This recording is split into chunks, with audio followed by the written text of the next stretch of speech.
السلام علیکم بچوں آج کی ہماری مزیدار کہانی کا عنوان ہے ہاتھی اور درزی۔ بچوں ایک دفعہ کا ذکر ہے کہ ایک درزی اپنی دکان میں بیٹھا کپڑے سی رہا تھا کہ اچانک سے وہاں ایک ہاتھی کا بچہ آ گیا اور اچانک اونچا اونچا بولنے لگا۔ تو بچوں درزی نے اس کو ایک روٹی کا ٹکڑا دیا۔ بچوں وہ ہاتھی ہمیشہ درزی کی دکان پر ہی آتا تھا۔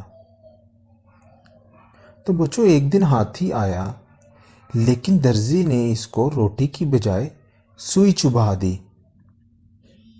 تو ہاتھی بھاگ گیا۔ اگلے دن ہاتھی پھر آ گیا لیکن اس کی سونڈ کیچڑ سے بھری ہوئی تھی اور اس نے اپنی سونڈ سے کیچڑ درزی کے کپڑوں پر پھینک دیا۔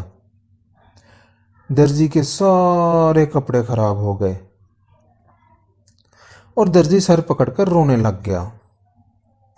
تو بچوں اس کہانی سے ہمیں سبق ملتا ہے کہ جیسا کرو گے ویسا بھرو گے۔ تو بچوں آج کے لیے اتنا ہی۔ مجھے امید ہے آپ کو یہ ہماری مزیدار کہانی بہت پسند آئے گی۔ مزید مزیدار اور دلچسپ کہانیوں کے لیے ہمارے اس یوٹیوب چینل کو سبسکرائب کریں، لائک کریں اور اس ویڈیو کو زیادہ سے زیادہ شیئر کریں۔ بہت شکریہ۔ اللہ حافظ۔